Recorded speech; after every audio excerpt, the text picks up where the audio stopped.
अपनी class start करेंगे आज की हम। आज का टारगेट 2 इलस्ट्रेशन कराने का है। लास्ट मैंने इलस्ट्रेशन कराया था नई बुक से 29। आज हम देखेंगे 30, 31, 32 और 33।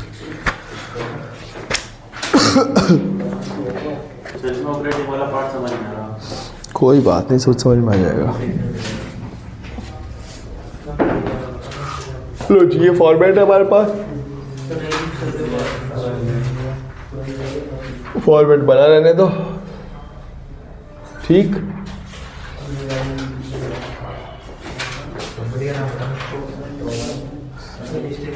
कंपनी का नाम है एक्स लिमिटेड। 30 है मेरे पास न्यू बुक में।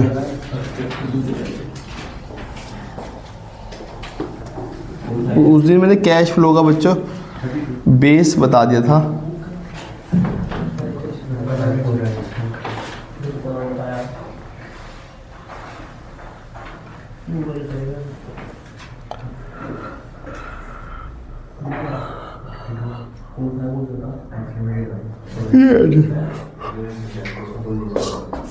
उस दिन मैंने बच्चा आप लोगों को फॉर्मेट बनाना सिखा दिया था कि कैश फ्लो कैसे बनेगा, क्या उसका वो रहेगा। 60% पेज ऑपरेटिंग खाता है, 15% पेज इन्वेस्टिंग और बचा हुआ 25% पेज फाइनेंसिंग। इतने पेज पे कैश फ्लो हमेशा बनता है, ठीक है जी।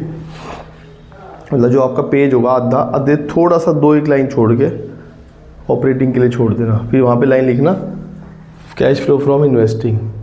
4 लाइन छोड़ना या मैक्स 5, बचा हुआ सारा पेज फाइनेंसिंग के लिए छोड़ देना, ठीक। एक एक आइटम को पढ़ेंगे और आज हम कैश फ्लो का पूरा मतलब समझेंगे कि कैश फ्लो क्यों बनाया जाता है। हालांकि मैंने उस दिन समझा भी दिया था। अगर आप लोगों ने वीडियो देख ली थी उस दिन वाली आप लोगों ने, बस फिर तो आप लोगों को क्लियर हो गया होगा। पढ़ो भाई। X limited. Following are the balance sheet of X limited for the 2 year. Prepare cash flow statement. Equity liability given है और एसेट्स गिवन है, और नीचे हमारे पास 3 नोट नंबर दिए हैं 1, 2, 3, और फिर नीचे लिखा हुआ है एडिशनल इन्फॉर्मेशन। एडिशनल इन्फॉर्मेशन जो पहली इन्फॉर्मेशन है वो है प्रपोज डिविडेंड की।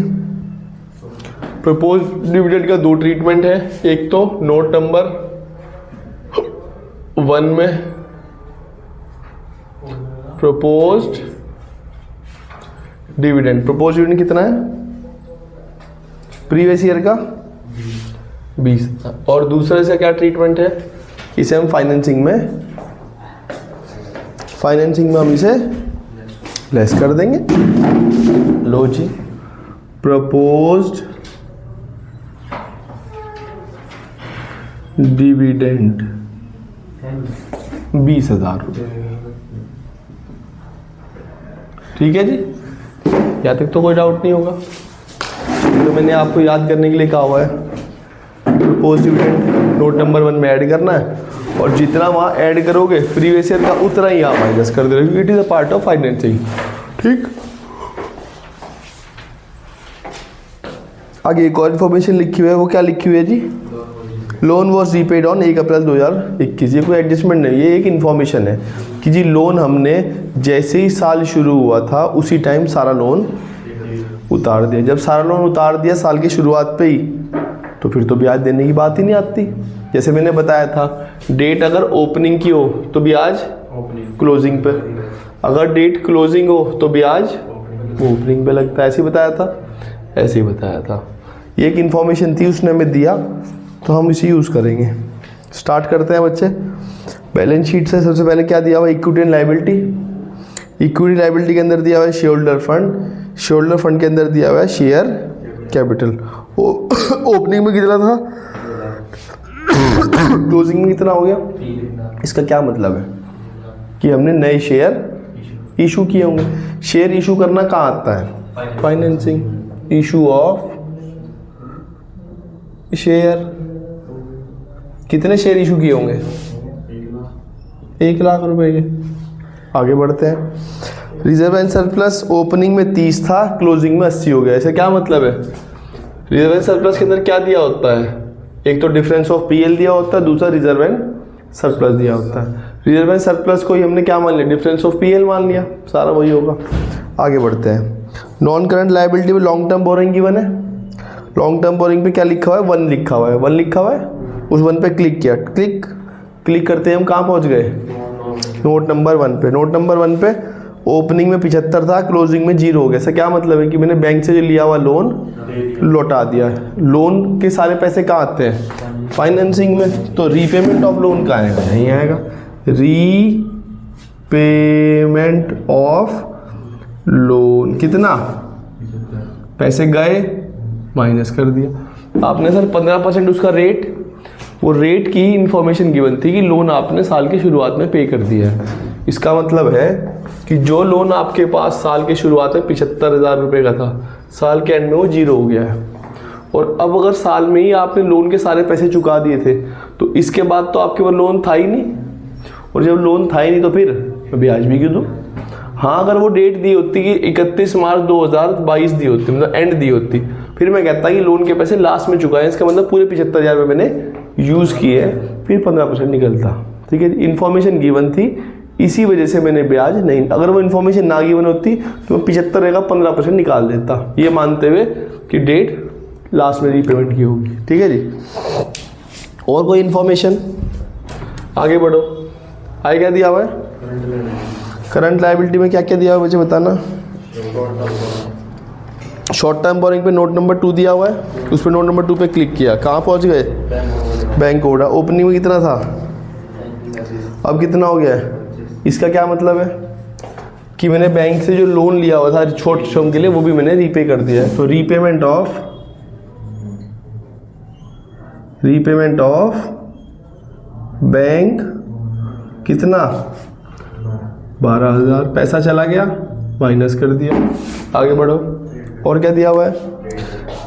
हाँ जी, वापस आ जाओ। ट्रेड नोट नंबर 2 दिया था, नोट नंबर 2 यूज़ कर लिया हमने, कर लिया। वापस आ जाओ। Trade payable. ट्रेड पेबल किसका पार्ट है? ऑपरेटिंग का। ऑपरेटिंग मैंने कहा था कि बच्चे मैं प्रेजेंटेशन मेंटेन करता हूँ, तो जो CA-CL का डिफरेंस है वो मैं कब देखूंगा? जब मैं सारी एडजस्टमेंट कर चुका हूँ, लास्ट में करूँगा उस वक्त। नहीं तो मेरी भी प्रेजेंटेशन खराब हो जाती है। पता लगे यहाँ मैं 4 लाइन का स्पेस छोड़ दूँ, 1 ही लाइन इस्तेमाल हो, या मैं 4 लाइन का स्पेस छोड़ दूँ, यहाँ 6 लाइन का काम हो। तो CA-CL का डिफरेंस जो स्टेप नंबर 3 है वो बिल्कुल एंड में देखूंगा। बाकी सारा कैश फ्लो में बना देता हूँ, just to maintain my presentation. ठीक है जी, प्रेजेंटेशन काम है। नेक्स्ट, शॉर्ट टर्म प्रोविजन दिया हुआ है। फिर इस पे बच्चे एग्जाम टाइम में इस पर टिक लगा लेता हूँ कि आइटम अनलेफ्ट है, अभी इस पे काम एडजस्टमेंट की नहीं है। ठीक है, इस तरह से आपने सर मुझे कैसे याद रहेगा कि कौन सा आइटम मैंने कर लिया है? जब आप 10 की रस्सी करोगे तो आपको एक पैटर्न पता लगेगा क्वेश्चन कैसे करना होता है। फिर भी अभी बुक है, बुक पे टिक लगाओगे, बार बार रिवीजन भी करना है, तो एग्जाम डेज में मैं उस क्वेश्चन में टिक लगा देता हूँ, ये वाला आइटम अभी छूटा हुआ है, लास्ट में एडजस्ट करूँगा। Next, provision for tax. Current year का कितना है, उसे यहाँ ऐड करते हैं, किस नाम से? Provision for tax. कौन सा है ये? करंट ईयर का। और जो हमारे पास है प्रीवियस ईयर का, वो हम लेस करते हैं स्टेप नंबर 4 में। जब 3 नहीं चलाया तो 4 भी नहीं चलाया, उसे भी मैंने टिक लगा दिया अभी अपने दिमाग में कि हाँ मैं इसे बार में यूज़ करूँगा 12,000 रुपये को। ठीक है जी, 2 आइटम छोड़ दिए मैंने अभी तक। आगे बढ़ते हैं। नॉन करंट एड के अंदर प्लांट प्रॉपर्टी को इंटेंजिबल एड के अंदर दिया है, प्लांट प्रॉपर्टी को नोट नंबर 3। नोट नंबर 3 पे क्लिक किया, क्लिक करते ही कहाँ पहुँच गया? प्लांट प्रॉपर्टी इक्विपमेंट में पहुँच गया। नीचे नोट नंबर 3 पे प्लांट एंड मशीनरी ओपनिंग में कितनी थी और क्लोजिंग में हो गई 40। क्या मतलब है? हमने परचेज करी होगी, परचेज करते हैं जी। Purchase of plant and machinery कितने की परचेज करी? 50,000 की। आगे बढ़ो। एक्यूमुलेटेड ऑप्शन कितना दिया हुआ है? ओपनिंग में कितना था? अब जो ओपनिंग में 50 था, क्लोजिंग में 60 हो गया। क्या मतलब? हमने 10,000 का ओडेप लगाया होगा। और बच्चों को पता है कि जब बच्चे मैं एक्यूमुलेटेड ऑप्शन बनाता हूँ तो इसका मतलब है कि इस मशीनरी की जो वैल्यू है वो उसमें मैं घटाता नहीं हूँ, डेप्शन में अलग से अकाउंट में डालता हूँ, वो है एक्यूमुलेटेड ऑप्शन। ओपनिंग में 50 था, क्लोजिंग में 60 हो गया। इसका मतलब 10,000 रुपये का हमने डेप और लगाया होगा। किस पे? नई मशीन पे भी लगाया होगा, पुराने पे भी लगाया होगा। Depreciation on plant and machinery कितना है? 10,000 रुपये। यहाँ तक किसे डाउट है? आगे बढ़ते हैं। हर एक आइटम को चलता रहूँ मैं, ऊपर से एक ही चलूँगा, टिक टिक लगाता रहूँगा और नीचे लाइन तक आऊँगा, क्वेश्चन पूरा सॉल्व हो जाएगा। आगे बढ़ते हैं। आगे दिया हुआ है करंट इन्वेस्टमेंट, ये तो आंसर होता है बच्चे, मैंने बताया था करंट इन्वेस्टमेंट कैश और कैश इक्विवेलेंट आंसर है, छोड़ दो इस सभी के लिए। इन्वेंट्री और ट्रेड रिसीवेबल रह गया, और तो कोई आइटम नहीं है। ऊपर एक CL छोड़ रखा है मैंने, करंट ट्रेड पेबल, और नीचे 2 CA छोड़ दिए, कौन से, इन्वेंट्री और ट्रेड रिसीवेबल। बाकी पूरा क्वेश्चन बन चुका है। अब मैं अपनी प्रेजेंटेशन को ध्यान में रखते हुए पहले इसका टोटल कर लूँगा। कितना आएगा? 50, 60, 70, 80, 85। ये 85 यहाँ आ जाएगा, 85 + 10 95। इसे क्या नाम देंगे? Operating profit before working capital change. हम एक लाइन लिखते हैं, ऐड डिक्रीज इन CA और इंक्रीज इन CL। पहले CL ही देख लेते हैं, CL इंक्रीज हो रही है डिक्रीज हो रही है। ऊपर छोड़ रखा है ना मैंने एक ट्रेड पेबल, कितना है? 96 से 50 हो गया है, इसका मतलब बढ़ा है तो यहीं आ जाएगा ट्रेड पेबल। 96 से 50 का मतलब कितना? 54 से बढ़ गया। देखना CA घट रहा है क्या, क्योंकि घटा हुआ CA ढूंढना है। CA 2 ही है, इन्वेंट्री बढ़ रही है और ट्रेड रिसीवेबल भी, इसका मतलब और इसके अंदर आइटम नहीं आएंगे। वो जो 2 आइटम छूटे हुए हैं, ट्रेड रिसीवेबल और इन्वेंट्री, वो किसके अंदर आएंगे? इस लास्ट लाइन के। लास्ट लाइन क्या है? Less increase in CA। अब आपने ऐसा CL तो है ही नहीं, मैं लिखूंगा नहीं, नहीं लिखूंगा एक ही बात है, क्योंकि वो काम होना ही नहीं। फिर भी लिख देता हूँ आपके लिए, क्या है? Decrease in CA। हमें पूरी याद लिखने की, इसलिए याद लिख, दोनों ही आइटम यहाँ आएंगे, इन्वेंट्री और साथ साथ ट्रेड। कितना कितना मुझे बढ़ता था ना, 60 से 30 हो गया, 90 हो गया, 30, इसका मतलब आउटफ्लो है। और वो 65 से 97 मतलब 32। ठीक है जी, वो आइटम भी यूज़ कर लिए। रह क्या गया था हमारे पास? ठीक है जी, प्रोविजन फॉर टैक्स, इसमें जोड़ो और लेस करो। कितना आ रहा है? 30 और 30 60, 62 में से माइनस कर लो, ये आ जाएगा 33 और 5 87। इसे हम क्या नाम देंगे? Cash generated from operation. ठीक है जी, इसमें से लास्ट आइटम लेस करें क्या? Income tax paid. कौन सा है वो? Previous year. कौन कितना रुपए है वो? 12,000 रुपये। 87 - 12 75। इसे हम क्या नाम देंगे? प्लस है net cash flow from operating activity. यहाँ तो और कोई आइटम है ही नहीं। ऑपरेटिंग में मैक्सिमम टैक्सिमम 2 आइटम जाते हैं, तीसरा भी चला जाता है। इसे यहाँ लिखेंगे 75,000 रुपये को, या ऐसे ये 50,000 रुपये है, ये नेगेटिव है, ये 50,000 रुपये है। इसे क्या नाम देंगे? Net cash use in investing activity. इसका टोटल करेंगे 5 7 negative. Net cash flow from, अच्छा नेगेटिव है क्या? Used in, sorry, used in financing activity. इसका मतलब जब ऑपरेशन किया, ऑपरेशन में वो वाले ऑपरेशन की बात नहीं कर रहा, ऑपरेशन मतलब जब मैंने बिजनेस को चलाया, तो बिजनेस को रन करने से सिर्फ और सिर्फ मुझे 75,000 रुपये आए। उस 75 में से 5,000 रुपये तो मशीनरी में खरीद के में चले गए, बचे कितने?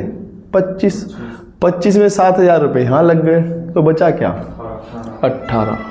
18,000 रुपये का आपके पास ओपनिंग और क्लोजिंग का डिफरेंस होना कंपलसरी है, नहीं तो क्वेश्चन गलत है। अब आप मुझे बताओ, ओपनिंग में कैश कितना था आपके पास? ओपनिंग में कैश कितना था?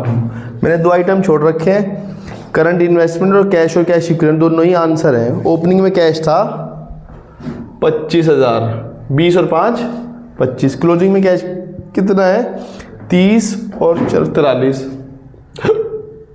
25 से 43 मतलब 18,000 रुपये से हमारा कैश इंक्रीज हो रहा है। अब सुनो, जो उस दिन नहीं आए थे और जिन्होंने मेरी वीडियो भी देखी है, आप में से कोई ऐसा जिसने वीडियो ना देखी हो लास्ट क्लास की मेरी? रणवीर देखिए नहीं, तो स्टार्टिंग 10 क्यों? बाकी क्यों देखी? लाइट चली क्यों तुम्हारा मोबाइल बिजली से चलता है? एसी है तुम्हारा बिजली कि भाई लाइट चली गई मोबाइल बंद? टीवी में देख रहा था ना, वो तेरी टीवी में देखता है मेरी वीडियो, मोबाइल में देख ले भाई। सुनो बच्चे, मैं कैश फ्लो क्यों बनाता हूँ मैं इस बारे में दोबारा बता देता हूँ। जब इस साल मैंने बिजनेस रीस्टार्ट किया तो मैंने देखा कि पिछले साल से मेरे पास इस बार कैश 25,000 रुपये का है। इस साल मैंने बिजनेस रन किया तो इस बार भी पैसे आए होंगे। तो मैंने देखा यार ये कैश सिर्फ 25 से 43 ही हुआ, बस 18,000 रुपये ही बढ़ा। लेकिन ऐसा तो है नहीं कि मैंने पूरे साल भर में सिर्फ 18,000 रुपये ही आए होंगे मेरे पास। पैसे आए भी होंगे बहुत बार, पैसे गए भी होंगे कई जगह।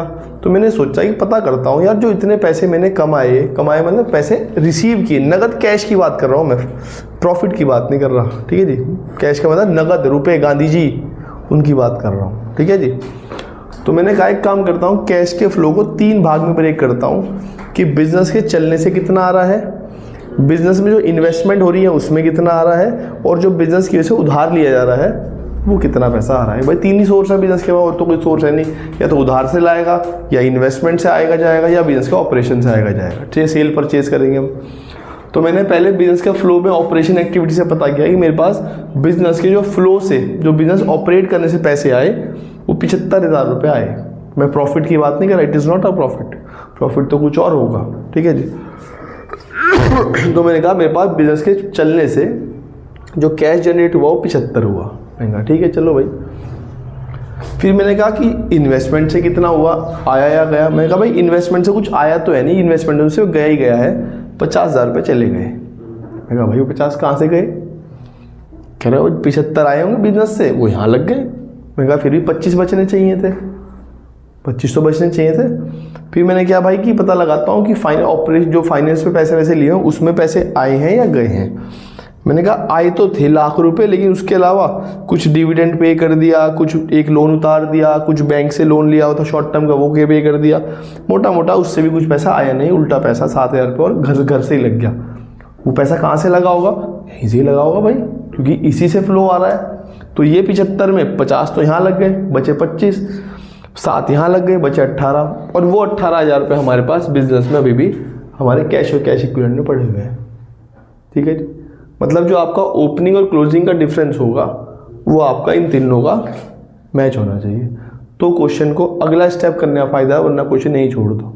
पता लगे इन तीनों का आंसर 20,000 आ रहा है, ओपनिंग कैश का डिफरेंस 28,000 रुपये आ रहा है, छोड़ दो क्वेश्चन, कोई फायदा नहीं है। ये हमने ये पता कि कैश फ्लो इसलिए बनाया जाता है, और कैश फ्लो का मेरा कोई पर्पज़ नहीं है कि मेरा मन कर रहा था घर बैठे बैठे कि चलो सिलेबस बढ़ा देता हूँ 12वीं वालों का, और सिलेबस बढ़ गया। ये कैश फ्लो एक्चुअल में आपके पास मिलता है, आपकी उसमें ऐड करते हैं, इसके अंदर क्या भी आंसर क्वेश्चन खत्म नहीं हुआ, ऐड करते हैं हम opening cash and cash equivalent. Opening का कैश कितना हमारे पास? 25,000। भैया मैं कैश की बात करता हूँ, कैश इक्विवेलेंट भी उसी के अंदर आता है, जो करंट इन्वेस्टमेंट है वो भी कैश इक्विवेलेंट ही है, ठीक है जी। तो इसका मतलब मेरे पास क्लोजिंग में कितने पैसे होने चाहिए थे? 43 ही है, 43 ही है। कैश में पड़े हैं 13, इन्वेस्टमेंट में 30 और 43। लो जी, इसे क्या नाम दिया? Closing cash and cash equivalent. खत्म होगी बात? यहाँ तक कोई डाउट? यहाँ तक कोई डाउट है? होना भी नहीं चाहिए। ये तो बहुत बच्चों से वाली बात चल रही है, एग्जाम में ऐसा ही क्वेश्चन आता है। मतलब एडजस्टमेंट इक्का दुक्का मुश्किल हो सकती है, लेकिन इसमें और कोई चीज़ नहीं कि मैं कल को कुछ कहने लगूँ, मैं कहा बच्चे इसे उल्टा कर दे, इसे सीधा कर दे, इसे यहाँ लिख दे, इसे वहाँ लिख दे, और कुछ नहीं हुआ, ठीक है जी। कल से एडजस्टमेंट हो सकता है, वो वाली आनी शुरू हो जाएगी, भाई प्लांट एंड मशीन का अकाउंट बना ले एक, जिसमें हम सेल परचेज निकालते थे, बस वो एडजस्टमेंट जुड़ जाती है और कोई नया चीज़ नहीं है इसके अंदर कि मैं कुछ और नहीं बताऊँ। लाओ जी, एक इलस्ट्रेशन और देखते हैं बच्चों, इलस्ट्रेशन 33, बहुत छोटा सा इलस्ट्रेशन लेकिन ये कंसेप्ट है, कंसेप्ट समझेंगे, ठीक है जी। ये बस लास्ट कंसेप्ट है, बाकी तो बच्चे फिर क्वेश्चन रह जाते हैं, ठीक। इससे नेक्स्ट ही है DCX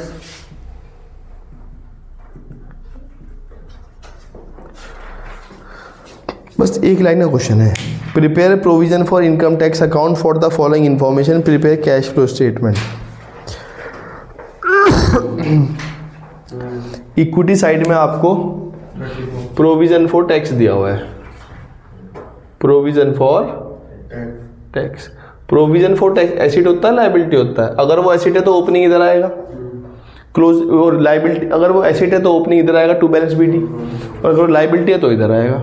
क्या है वो, एसेट है लायबिलिटी? लायबिलिटी लिखा ही हुआ है, तो ओपनिंग इधर आता है, कितना कितना है, एक बी, और क्लोजिंग कितना है, क्लोजिंग कितना है, टू बैलेंस।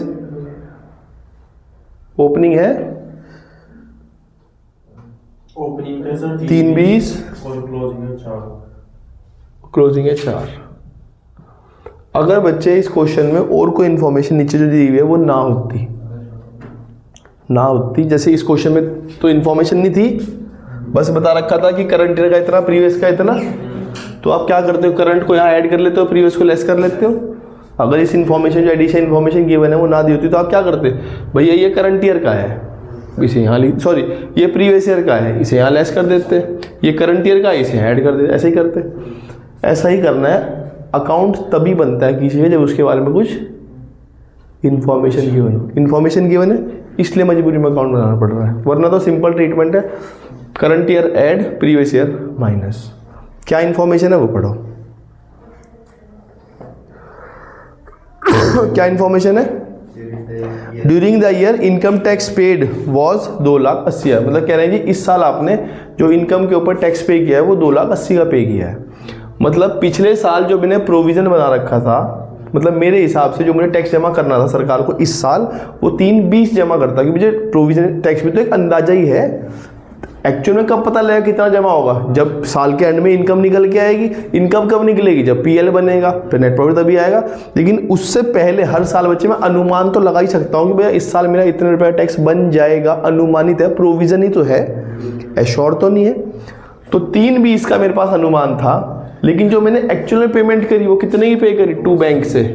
जब बच्चा बैंक से पेमेंट करता हूँ तो 2 लिखता हूँ, इधर याद है, परचेज मशीनरी 2 बैंक इधर ही आता है। जब मशीन खरीदी जाती है तो जब पैसा जाता है इधर लिखा जाता है। तो मैंने कितना पे किया? 2,80,000, ठीक है जी। अब जब मैंने पिछले ही साल 40,000 से एक्स्ट्रा प्रोविजन बना रखा था तो उसका इफेक्ट इस पर भी आया होगा। तो जो इस बार का सही प्रोविजन है स्टेटमेंट ऑफ पीएल, वो कितना आ जाएगा? टोटल कर लो, कितना आ रहा है? 6,80,000। 6,80,000 में 320 माइनस करना, 3 लाख। अब जब बच्चा आप लोगों को पता है, जब मैं किसी अकाउंट बना लेता हूँ तो फिर उसका ओपनिंग और क्लोजिंग तो कहीं नहीं आते। ओपनिंग क्लोजिंग तब आते हैं जब नीचे इन्फॉर्मेशन ना हो। जैसे मशीन की भी हमारे क्वेश्चन में दिया हुआ था, ओपनिंग थी हमारे पास मशीनरी कुछ 3 लाख, क्लोजिंग थी 4 लाख, डिफरेंस निकाल लिया। अकाउंट तब बनता है जब क्वेश्चन में लिखा होता है during the year part of the machine was sold for इतना, या खरीद ली, बेच ली, कुछ दिया होता है, नहीं दिया, मैंने डिफरेंस निकाल लिया। इसमें भी मैं यूज़ कर लेता, इसे मैं यहाँ लेस कर देता, इसे मैं ऐड कर देता। अकाउंट बनाया, जो पे किया वो यहाँ आया, ये है इनकम टैक्स पेड। ये इनकम टैक्स पेड लिखा ना, income tax paid during the year, और ये ओपनिंग क्लोजिंग कहीं जाएंगे नहीं, तो इस बार इन दोनों को यूज़ करना है। तो इस बार जो इनकम टैक्स पेड है वो तो यहाँ चला जाएगा। इनकम टैक्स पेड का जो मैंने रुपए दिए, और जो इस बार का प्रोविज़न है वो कितना है, वो यहाँ जाके ऐड हो जाएगा। इतना सा अकाउंट है, एग्जाम में आ भी जाता है, नहीं भी आता, ठीक है जी। आपने कहा सर इसके अलावा इसमें कुछ और चेंज हो सकता है? नहीं, इतना हो सकता है कि क्वेश्चन में ये ना दिया हो, ये दिया हो। भाई इस बार ये दिया हुआ था, ये दिया हुआ था, आपने ये यहाँ पुट किया, इसे निकाला, यहाँ 86 से आपने बैलेंस निकाल लिया, बैलेंसिंग फिगर आ गई। ऐसा भी हो सकता है कि ये दिया हो, टोटल होगा, लेस होगा, क्या आ जाएगा 2 लाख, ये भी हो सकती है बैलेंसिंग। ठीक है, जो अगला इलस्ट्रेशन है वो यही है 31 के बाद 32। आपने सर एक चीज़, मुझे कैसे पता लगेगा कि ये दिया हुआ है या ये दिया हुआ है? अगर लिखा हुआ है इनकम टैक्स पेड तो ये है, और लिखा है प्रोविजन फॉर टैक्स तो ये देखो मैंने लिखा भी है, प्रोविजन फॉर टैक्स मीन्स ये, income tax paid means, word से पता लग रहा है। अगला इलस्ट्रेशन देख लो 32, सेम ही है। Prepare provision for income tax account for the information cash flow statement. Opening में है, ओपनिंग में कितना है, क्लोजिंग में कितना है, 210। अब बस क्वेश्चन में डिपेंड करता है दिया क्या हुआ है, बाकी तो मैं निकाल ही लूंगा। दिया क्या हुआ है, income tax. Provision for income tax made during the year. Provision for income tax paid नहीं लिखा हुआ, made. Provision for tax, provision for income tax made मतलब इस साल जो हमने प्रोविजन बनाया, ना कि जो इस साल में इनकम टैक्स पेड किया। Income tax paid, this is income tax made, ये है प्रोविजन फॉर टैक्स बनाना। तो इसका मतलब क्वेश्चन में ये गिवन है। कितने रुपए, 2,35,000। ओपनिंग क्लोजिंग पता है, सॉरी ये जोड़ लो कितना आएगा, 3,85,000। 385 में से माइनस कर लो, ये क्या आ जाएगा, 75। है एक पोजीशन कभी चेंज हो सकती है, ये यहीं जाएगा, ये यहीं जाएगा, वो कभी नहीं हो सकता। यहाँ तक किसे डाउट है?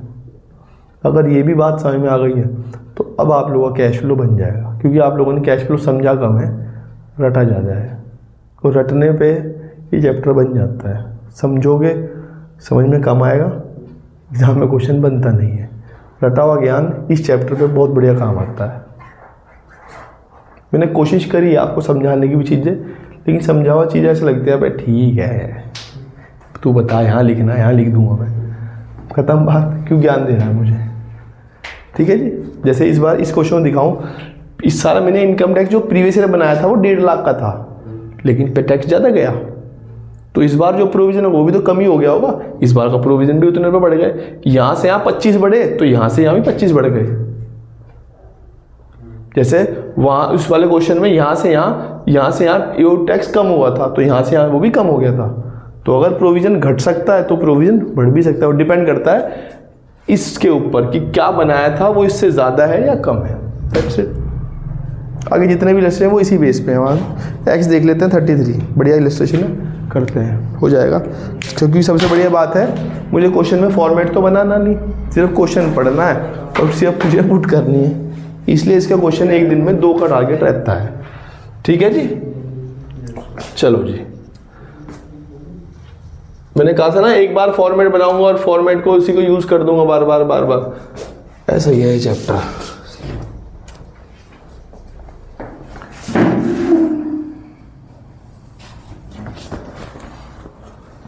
कोई भी क्वेश्चन देखना इन्वेस्टिंग में ज़्यादा से ज़्यादा 3 लाइन से ऊपर यूज़ नहीं होगा कहीं भी, बहुत ही रेयर होगा कि कोई 4 आइटम आ जाए।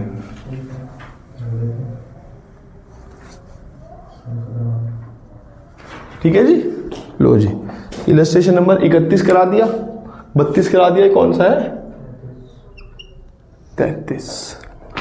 पढ़ते हैं जी। Following are the balance sheet of X limited. Balance sheet given है मेरे पास, 5 नोट नंबर दिए हुए और क्वेश्चन काफ़ी बड़ा सा है। सबसे पहले बच्चे मैं एडिशन इन्फॉर्मेशन यूज़ करता हूँ। सबसे पहले क्या दिया हुआ, गेन ऑन सेल ऑफ, तो लैंड ढूंढनी पड़ेगी। लैंड कहाँ मिलेगी, एनसीए में। एनसीए में कहाँ मिलेगी, प्लांट प्रॉपर्टी इक्विपमेंट के अंदर। एनसीए के अंदर प्लांट प्रॉपर्टी इक्विपमेंट है, नोट नंबर 4। नोट नंबर 4 पे क्लिक करो। नोट नंबर 4 पे क्या दिख रहा है, लैंड का ओपनिंग कितना है, लैंड का अकाउंट बनाना पड़ेगा, 2.5। लैंड का ओपनिंग बनाओ, टू बैलेंस ब्रॉट डाउन और by balance carried down. Opening कितना है, 2.5। भाई देखना है किधर से किधर देखना है, गलती जाती है इसमें। और ये 1,40,000 है। सेल कर रखी है, कुछ बताया, कहते हैं गेन हुआ, गेन हुआ तो यहाँ आ जाएगा 2 P&L। कितना गेन हुआ, और देखना कुछ और भी बता रखा है क्या? डेप्रीशिएशन ऑन, वो तो प्लांटर मशीनरी पे, छोड़ दो। आपने सर क्यों डेप पे, लैंड पे लग सकता है डेप? लैंड पे डेप ही नहीं लगता भाई, इस बात को दिमाग यूज कर लेना आपका। ये क्या आ रहा है? 2,80,000। ये भी 2,80,000 आ रहा है। 2,80,000 में से 1,40,000 गया, क्या बच गया? इसका मतलब क्या है? जो मैंने सेल करी वो कितने में सेल करी? सवाल का जवाब देगा मैं यश। इसका मतलब मशीन जो लैंड बेची उसकी कीमत क्या थी एक्चुअल में? 1,40,000 तो रिसीव हुए मुझे, बहुत बढ़िया। 1,10,000 की चीज़ 1,40,000 से बेच दी है, 30,000 रुपये प्रॉफिट। इन्हीं चीज़ों से हमें पता लगता है कि हाँ दिमाग खुला हुआ है। जो मैं पूछ रहा हूँ जरूरी नहीं जो मैं दिखा रहा हूँ वही उसके पीछे का नहीं पता हो। ओपनिंग क्लोजिंग कहीं नहीं जाएंगे। Sale, investing, sale of land कितना है जी? 1,40,000। और जो गेन हुआ वो कहाँ जाएगा? यहाँ आ जाएगा। लेस कर देंगे इसे, गेन ऑन सेल ऑफ। अगर फिर भी डाउट हो तो 2 और 22 से पता कर लेना कि चीज़ ऐड होनी है माइनस होनी है। हाँ पता होना चाहिए आइटम जाएगा कहाँ, वो मैंने वो तो मैं बता ही चुका हूँ भाई। सेल हो तो पैसे आए हैं, परचेज में है, सेल है। अगर नहीं आ रहा, बाय वाली चीज़ ऐड होती है, 2 वाली चीज़ माइनस होती है। इस पे लगाऊंगा ब्रैकेट। गेन कितना है? इस पे लगेगा ब्रैकेट। आगे बढ़ो। नेक्स्ट दिया हुआ डेप्रीशिएशन चार्ज किया हमने प्लांटर मशीनरी पे। प्लांटर मशीन का अकाउंट बनाना पड़ेगा। प्लांटर मशीनरी फिर एनसीए के अंदर मिलेगी। नोट नंबर 4 पे क्लिक किया था, वहाँ पे प्लांटर मशीन का अकाउंट मजबूरी है बुलाना। Plant and machinery. Planter machinery कितनी है ओपनिंग में? है जी। और क्लोजिंग 1,80,000। डेप कितना लगाया? 10%। किस पे? Last last year year balance. मतलब ये वाला। तो अगर ये 95 है तो परचेज कितनी करी होगी? 2 बैंक परचेज। ओपनिंग क्लोजिंग कहीं नहीं जाएंगे। डेप कहाँ चला जाएगा? डेप ऑन प्लांटर मशीनरी कितना? और दूसरा परचेज ऑफ कितना? 45। इस पे लगेगा ब्रैकेट। आगे बढ़ो। इंटरेस्ट पे किया है मोर्टगेज लोन पे। इंटरेस्ट पे किया है मतलब वो फाइनेंसिंग का पार्ट है, उसे कहाँ से हटाओगे? ऑपरेटिंग से हटाएंगे। इंटरेस्ट ऑन मोर्टगेज लोन कितना? 24,000। इसका मतलब जो लोन पे इंटरेस्ट दिया होगा ना मोर्टगेज लोन, उसका रेट को यूज़ नहीं करेंगे क्योंकि इंटरेस्ट ऑलरेडी कैलकुलेट करके दे दिया है। दूसरा कहाँ जाएगा? ये लेस हो जाएगा। Interest paid on loan 24,000। इसे ऐड कर, इसे माइनस कर देंगे। ऊपर ऐड होगा, माइनस हो गया। आगे बढ़ते हैं। Provision for income tax made during the year. Provision का अकाउंट बनाना पड़ेगा। प्रोविजन कहाँ आता है? प्रोविजन फॉर टैक्स आता है शॉर्ट टर्म प्रोविजन में। शॉर्ट टर्म प्रोविजन कहाँ मिलता है?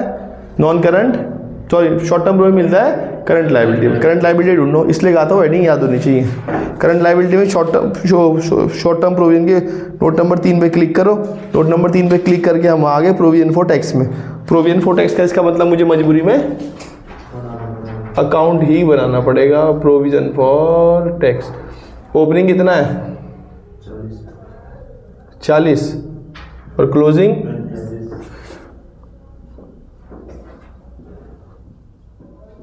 और पेड दिया हुआ है, मेड दिया हुआ है? मेड दिया हुआ है 32। 40 50 60 70 72 minus 35 37। 2 bank income tax paid. Opening closing कहीं नहीं जाएंगे। प्रोविजन फॉर टैक्स कितना है?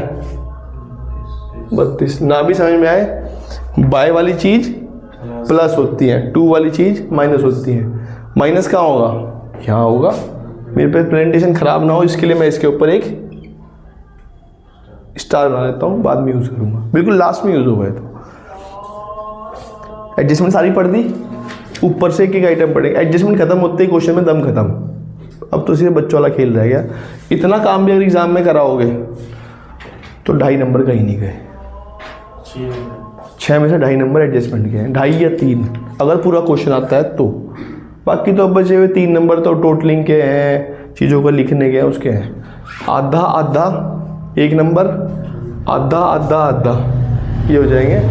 मतलब इतना बड़ा क्वेश्चन आता नहीं एग्जाम में, ठीक है ना। एडजस्टमेंट मैक्सिमम 2 आती है। मैंने आज तक कैश फ्लो में एग्जाम के क्वेश्चन में 3 एडजस्टमेंट देखी नहीं, 2 ही आती हैं। कभी बार 1 भी देखी है, ऐसा नहीं होगा एडजस्टमेंट ना आए, ऐसा क्वेश्चन नहीं हो सकता। एक ही आइटम देखते हैं क्या दिया हुआ सबसे पहले। ओपनिंग में, क्लोजिंग में, जब चेंज ही नहीं है तो छोड़ दो। Reserve and surplus note number 1 click करा, नोट नंबर 1 पे कहाँ गए, नोट नंबर 1 पे क्लिक करते ही रिटेन अर्निंग पे। ओपनिंग में 356 थी, क्लोजिंग में 478 हो गई। कितने का चेंज आ रहा है, 1 2 1 2 2, 1,22,000 का। आगे बढ़ते हैं, वापस आ जाओ। नॉन करंट लाइबिलिटी के अंदर लॉन्ग टर्म बोरिंग दिया, नोट लॉन्ग टर्म बोरिंग में नोट नंबर 1 है, 2 है, उस पर 2 पे क्लिक करा। क्लिक करते कहाँ गए, मॉर्टगेज लोन पे। ओपनिंग में 0 था, क्लोजिंग में 170 हो गया। क्या मतलब है, हमने लोन लिया है भाई, लिया ही होगा तभी तो ब्याज दिया। इतना कोई बेवकूफ़ नहीं, लोन देने के बाद भी ब्याज दे रहा है। मॉर्टगेज सर नोट नंबर बनाते हैं, वेरी भी रिजर्व और सरप्लस में सेम अमाउंट ऊपर है, नीचे भी सेम है। बच्चे कई बार उसके अंदर कुछ और भी आइटम दिया होता है, like difference of PL general reserve, वो आपको देना चाहता है, ये वो पीछे यूज़ करते हैं। जैसे अब आपने कहा सर जब मुझे नॉन करंट लाइबिलिटी दी हुई थी प्लांट प्रॉपर्टी इक्विपमेंट, तो उस पर नोट नंबर दिया है कि वहाँ पे 2 आइटम थे, लैंड और प्लांट मशीन। ऐसे उसके अंदर भी 2 हो सकते हैं। जैसे ट्रेड पेबल है, आपने सब नोट नंबर दिया, वहाँ अंदर क्रेडिटर दिया हुआ है, ट्रेड पेबल यूज़ उसके अंदर कहेगा 2 आइटम होता है, बीपी क्रेडिटर, तो वो ऐसे आइटम होते हैं कई बार। ठीक है जी।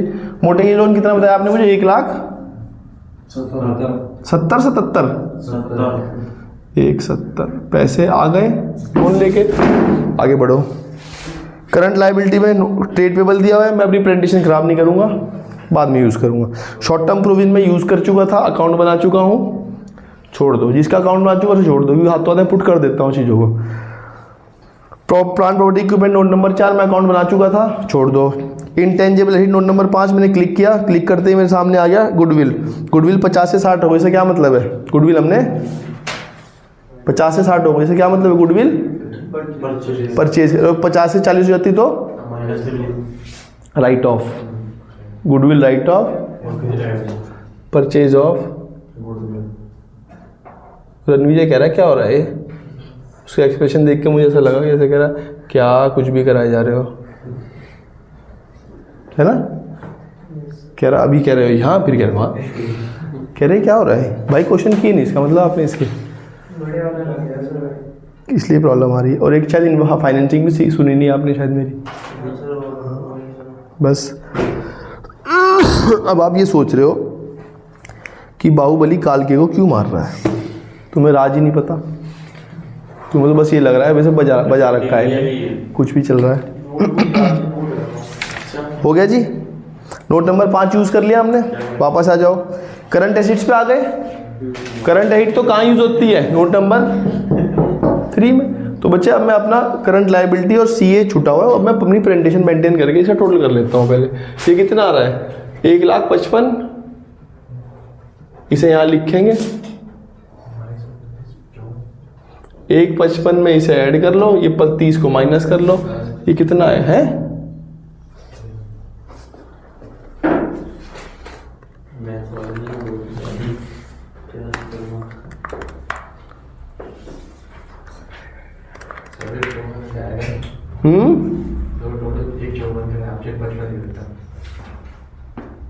तो वाह,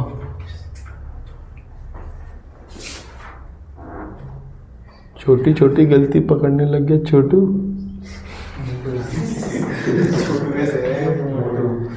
एक 63,300, ठीक है ना, ठीक हो गया। इसे क्या नाम देंगे भाई?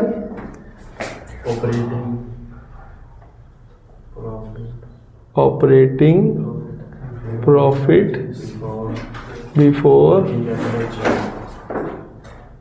इसके अंदर हम ऐड करेंगे सीए का घटना और सीएल का पहले CL ही देख लेते हैं, ऊपर एक CL छोड़ रखी है हमने ऊपर, हो सकता है बढ़ी रही हो, भगवान ना करे, घट रही है, छोड़ दो। इन्वेंट्री देख लेते हैं, सॉरी एसिड देख लेते हैं, घट रहे हो शायद, सब बढ़ रही है इन्वेंटरी बढ़ रही है। इन्वेंट्री घट रही है भाई। इन्वेंट्री कितने से घट गई? अलग है 45, और ट्रेड रिसीवेबल बढ़ रहे हैं, छोड़ दो इसे।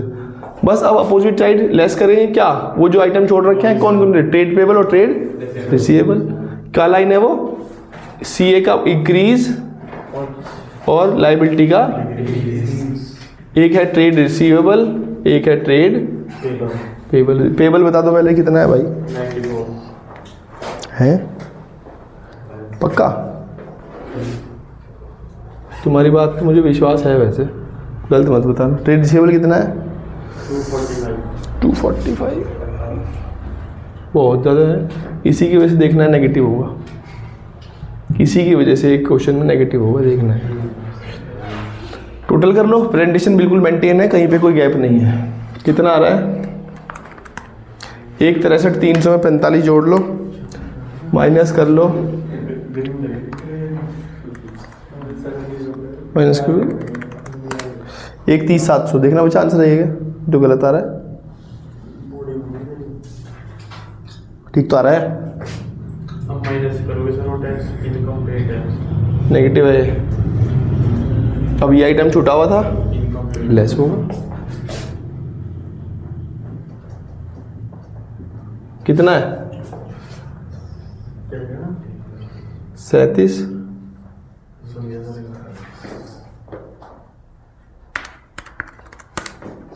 1,67,000 700 नेगेटिव है।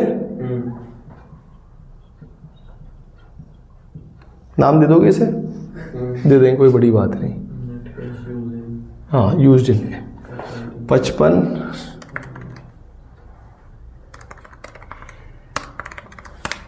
85 पॉजिटिव फ्लो फ्रॉम, ये कितना आ रहा है? 170 माइनस 24 300, 145 पॉजिटिव,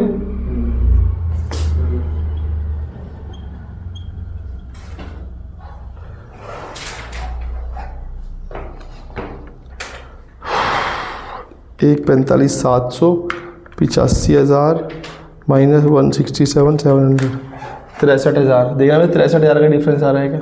वो भी इंक्रीज का है। ओपनिंग में कितना था? 78 प्लस 96, 78 प्लस 96 मतलब ओपनिंग में था 174, क्लोजिंग में हो गया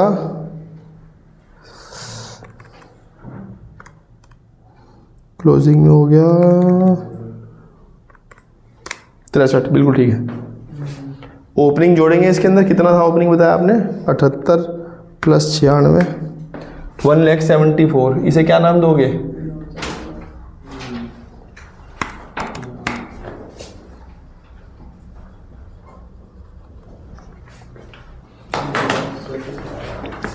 इसे क्या नाम दोगे आदित्य? 63,000 को net cash and net increase in cash and cash, equivalent ये कैसे आया? A प्लस बी प्लस, ये ABC है बच्चे।